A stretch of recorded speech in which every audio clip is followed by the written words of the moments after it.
I asked Coach Cignati this as well. I know it's maybe not as extreme as like dealing with a team that does the triple, but when people talk about preparing for a team that has a strong sort of quarterback run option component in their offense, that extra time, more than just a week, is really helpful.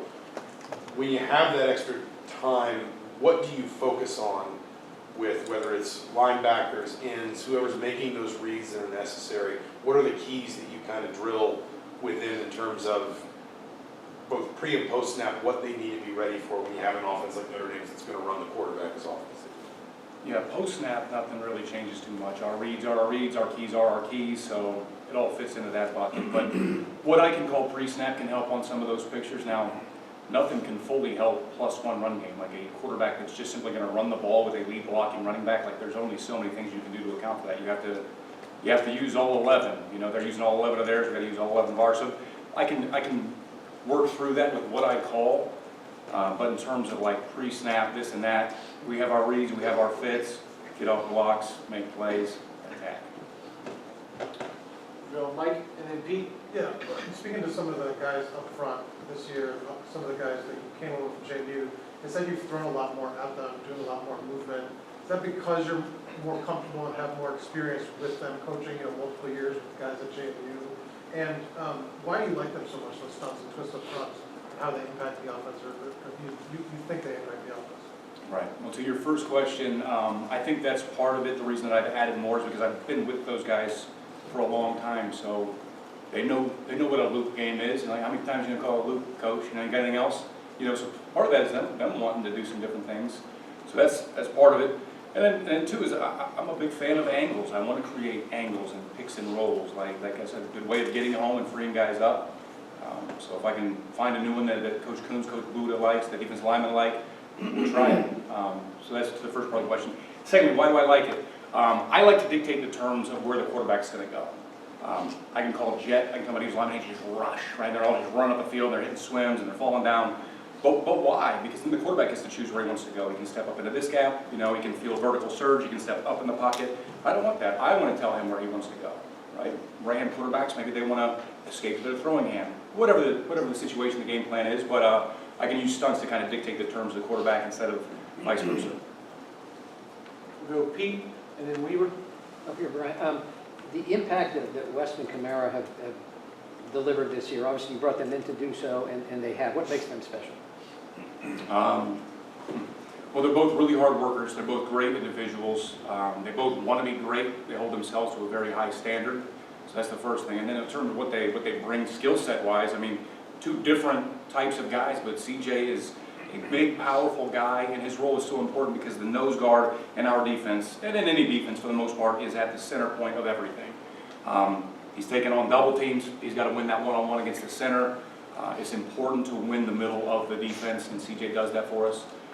And then, similar but a little bit different, the field then is a unique position too, right? It's like the funnel point to like, are you going to spill the ball and the ball has to like bubble over the top of you, or are you going to build the ball and build it back inside? And each call has like, kind of its own purpose behind that, but Kyle kind of dictates the terms. Like am I going to let this ball make it to the field? And if so, is he going to, like, how much can he make it bubble so the rest of the guys can kind of take great pursuit angles? There's just they're very important roles, and those guys flourish in their roles. We'll stay on your left with Matt and then go to Todd. Aiden Fisher's talked often about the connection you guys have, how you're just really in sync. How important has he been for you, coming here to Indiana and putting this defense and being right in the middle, being the quarterback, the guy that's got the green dot, whatever it is, and just making everything work so well? Yeah, I get that one frequently. It's hard for me to put into words how important he's been.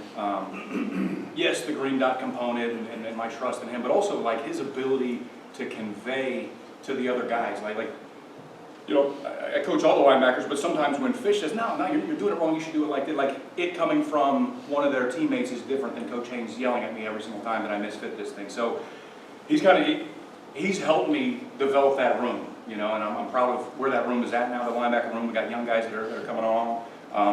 But that wasn't just me. Aiden was a part of that too. So he's part of the culture change here. He's part of my voice, my mouthpiece to the guys on the field. He's the green dot. He's the leader. He's the unquestioned leader. He knows what I want, and he's able to get it done. He gets his 10 teammates to play the right call. So he's I can't say enough good things about him and what he means to this defense.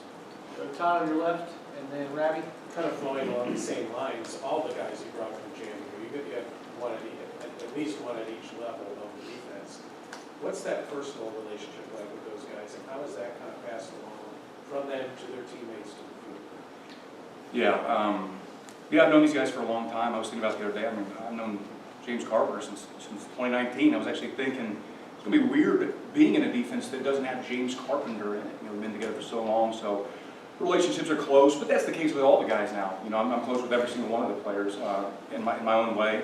It's not that different from a JMU guy to a guy that was here before. I love all those guys, and I'm hard on all those guys, and I want the best for all those guys.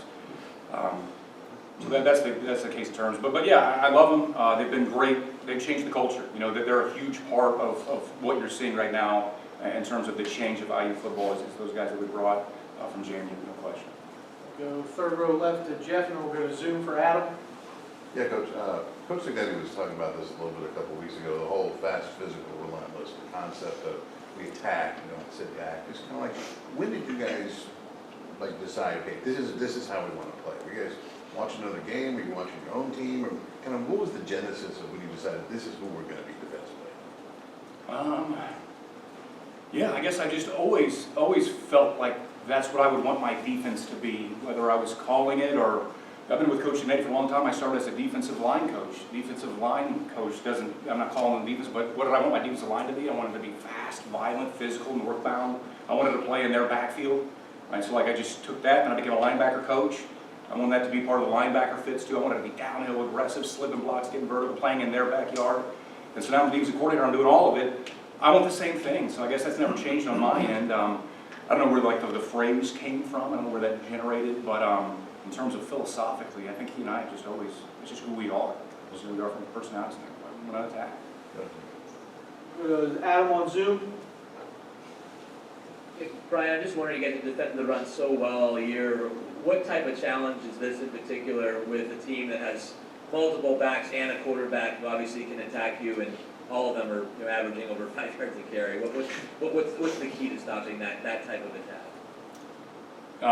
Yeah, it's a very good rushing attack. I mean, I think it's 10th in the country overall, 224 yards a game, 6.3 a clip. I mean, you can't stop the run if they're going to run the quarterback. I mean, you'd have to overcommit so aggressively to stopping the run that you would put other parts of the defense in peril. So it's not necessarily about stopping the run. It's making the quarterback pay a toll every time he decides he doesn't want to run it. You know, and if that's 20 times, then that's 20 hits for the good guys. So, you know, they're a very good rushing attack. I like our front seven. I think we're aggressive at all levels. We have different things that we can do, whether it's blitzing or mixing the looks up, but he can run some, and he probably will, and he'll probably get some yards, but he'll also get a couple of hits from the Hoosiers. We'll go to Zach B on your right, and then Daniel. Coach, when you're preparing for a Notre Dame team that has a good tight end and utilizes their tight end well, how do you kind of look back at maybe a game like Michigan where they like to use their tight end? How do you kind of prepare for that scheme-wise? Yeah, they use their tight ends in a different capacity than Michigan and even Nebraska and those guys, but you definitely have to account for them. Now, again, it's kind of like the same thing as the run fits, post-snap. Like the rules are the rules. Like we account for the tight end in all of our defenses, all of our coverages. Having an awareness of where he's at, what his alignment might tell us. Those are some of the pre-snap indicators that can kind of help guide us into a better, cleaner reaction time than getting the ball. But the coverages are the coverages. We're not going to overcompensate for their tight ends, but there's a healthy respect there for what they do with their tight ends.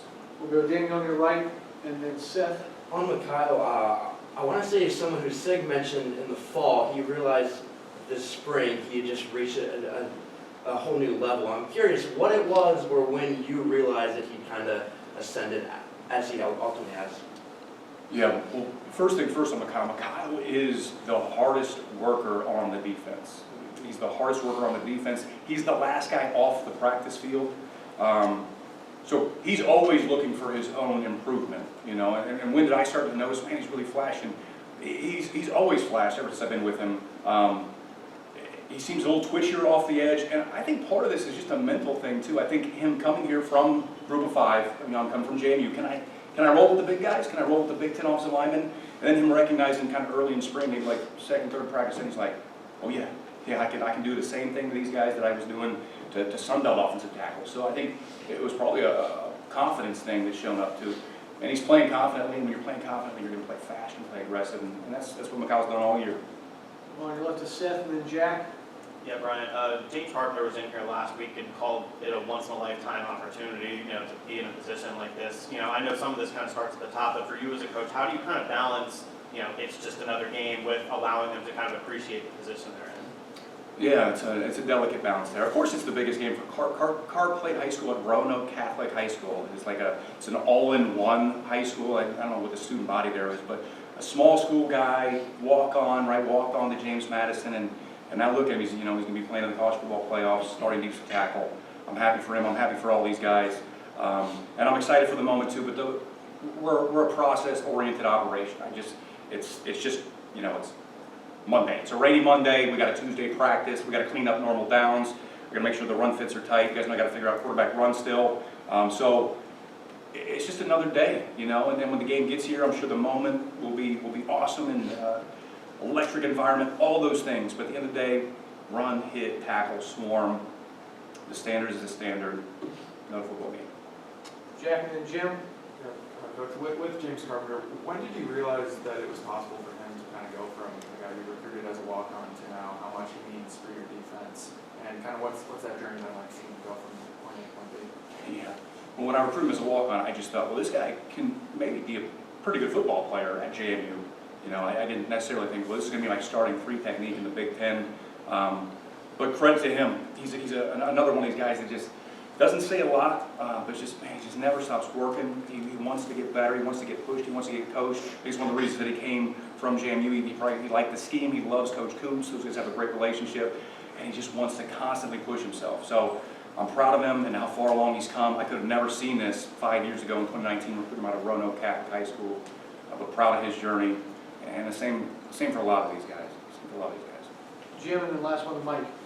Coach Marcus Freeman said one of the things problems you present is all the different formations that you throw at them, they have to look at, and changes they have to look at. What is it that they do so well offensively that you have to worry about, that your unit has to focus on? Yeah, well, they're a really well-coached offense. They're very balanced. I mentioned like 224 yards running per game. I think it's right at 200 passing game. It's a very balanced offense. They're balanced even in their tendencies. Like typically what I do when I game plan somebody is I want to figure out how can I attack? And this formation is this. Boom, I can bring that pressure. Or this personnel grouping in that down distance, I can hit him with this. These guys are balanced. I think they do a really healthy job of self-scouting. They have a counter punch to anything that they throw at you. So yeah, just a good clean offense. And then guys, at the end of the day, if you're willing to run your quarterback down Main Street, like that is unique. Some coaches don't want to do that. You could lose them. You could get hit. So that presents its issues. Last one, Mike, second row on your left. Yeah, we didn't get a chance to talk to you kind of during the season. Were there any moments that this clicked into place for the group, like that stood out? That was a game or response to a game, anything that kind of, you thought that's worthy defense or playoff caliber defense for you guys during the season as things kind of developed? I thought we took a big step coming off of the first bye week. It was when we played Nebraska here at home. I thought the defense took a step there.